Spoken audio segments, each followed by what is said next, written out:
Hello பசங்களா, அவ்வளவுதான் NEET exam வந்தாச்சு. ஸோ இந்த நிமிஷத்துல லாஸ்ட் மினிட் உங்க மைண்ட்ல நிறைய கொஸ்டின்ஸ் இருக்கும், நிறைய பதட்டங்கள் இருக்கும், நிறைய தாட்ஸ் ஓடிட்டே இருக்கும். So of course this is a very very crucial time.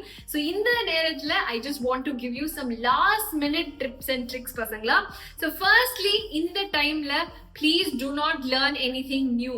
Already உங்களுக்கு என்ன தெரியுமோ அது ரிவைஸ் பண்ணுங்க. Focus on accuracy more than experimentation. So அதனால எதுவுமே புதுசா ட்ரை பண்ணாதீங்க. Sit in your comfort zone, strengthen your strengths and work towards getting the most accurate answer. Okay, அது மட்டும் தான் உங்க மைண்ட்ல இப்போதைக்கு ஓடிட்டு இருக்கணும். ஃபைனலா ஒரு ரிவிஷன் கண்டிப்பா பண்ணுங்க. ஃபைனல் ரிவிஷன் ஸ்ட்ராட்டஜிக்கு வந்து ஆல்ரெடி நம்ம சேனல்ல நிறைய மேரத்தான்ஸ் ரன் பண்ணிட்டு இருக்கு. So you can use the PDFs of those marathon நோட்ஸ்ல இருந்து நீங்க ஆக்சஸ் பண்ணி நீங்க யூஸ் பண்ணலாம். அப்படி இல்லைன்னா கூட நீங்க வந்து லாஸ்ட் மினிட்ல உங்களோட நோட்ஸ் எல்லாம் எடுத்துட்டு ஸ்மார்ட்டா ரிவைஸ் பண்ணுங்க. இன்ஸ்டெட் ஆஃப் உட்காந்து விடிய புக்கை திருப்பி பாக்குறத விட ஸ்மார்ட்டா flash cards, mind maps, flow charts இதெல்லாம் யூஸ் பண்ணி ஸ்மார்ட்டா உங்களோட ரிவிஷனை பண்ணுங்க. That is one thing. Second thing வந்து OMR practice is very very important பசங்களா. பிகாஸ் நீங்க டைம் மேனேஜ்மெண்ட்டுமே வந்து எக்ஸாம் பெர்ஸ்பெக்டிவ்ல வெறும் கொஸ்டின்ஸ் தான் பண்ணிருப்பீங்க. ஸோ ஆன்லைன் பசங்களுக்கு இன்னும் முக்கியமா நீங்க வந்து OMR practiceயும் டெஃபினட்டா பண்ணணும். That is very important in the last minute la.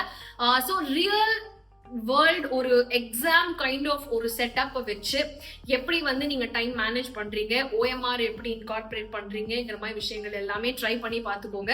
So typically நீங்க எக்ஸாம்க்கு போகும்போது nothing should be new to you. Okay, so எல்லாமே நீங்க ஆல்ரெடி பண்ணி பழகின ஒரு விஷயமா தான் கண்டிப்பா இருக்கணும். So that is very important. அந்த comfort zone is very very important. Okay, so நீங்க என்ன போட்டுக்க போறீங்கிறதுல இருந்து எப்படி அன்னைக்கு நீங்க வந்து எழுதுக்க போறீங்க அப்படிங்கிறது எல்லாமே இந்த கடைசி கொஞ்சம் நாட்கள்ல பிராக்டிஸ் பண்ணுங்க. முக்கியமா எக்ஸாம் டைம்ல நீங்க வந்து ரிவிஷனோ இல்ல பிராக்டிஸோ வந்து பண்ற மாதிரி வச்சுக்கோங்க. சோ தட் அன்னைக்கு டெய்லியுமே அந்த டைம்ல வந்து யுவர் பிரெயின் நோஸ் தட் இது வந்து நம்ம ரொம்ப ஆக்டிவா இருக்கிற ஒரு டைம் அப்படின்னு நீங்க அதை ப்ராசஸ் பண்ணிக்கலாம். Okay, that is one thing. Then when you're attempting the MCQs, always நான் சொல்ற மாதிரி question paper வந்து ஃபர்ஸ்ட்ல இருந்து லாஸ்ட் வரைக்கும் ஆர்டர்ல பண்ணணுங்கிற அவசியமே கிடையாது. யூசுவலி நிறைய பேருக்கு பயாலஜில ஆரம்பிக்கிறது is a more relatively comfortable zone. Okay, so அதனால அது நீங்க பண்ணலாம், followed by chemistry and then physics. அதே மாதிரி நீங்க ஒரே சப்ஜெக்ட்லயுமே வந்து don't spend more than 1 minute or 1.5 minutes ஒரே கொஸ்டின்ல. ஸோ நீங்க பாக்குறீங்க இந்த கொஸ்டின் எனக்கு உடனே ஆன்சர் தெரியும், டிக்கெட் கோ.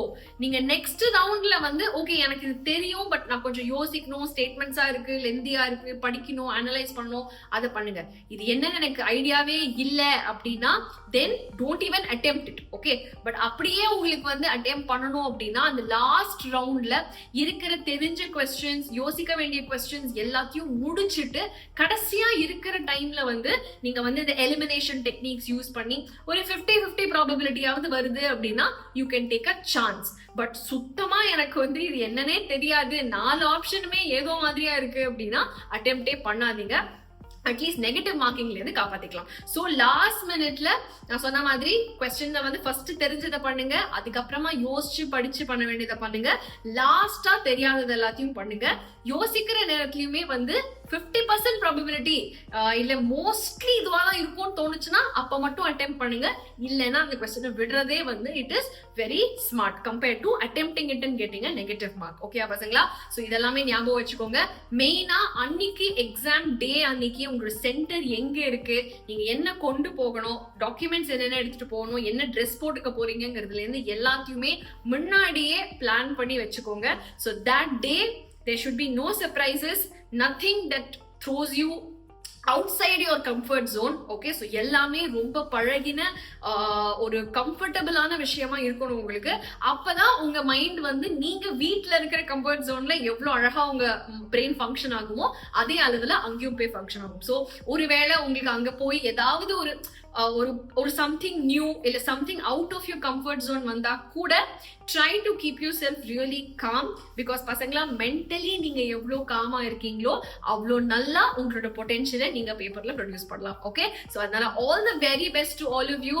என்னால முடிஞ்ச அளவுக்கு கடைசியில ஒரு சில டிப்ஸ் எல்லாமே உங்களுக்கு சொல்லியிருக்கேன்.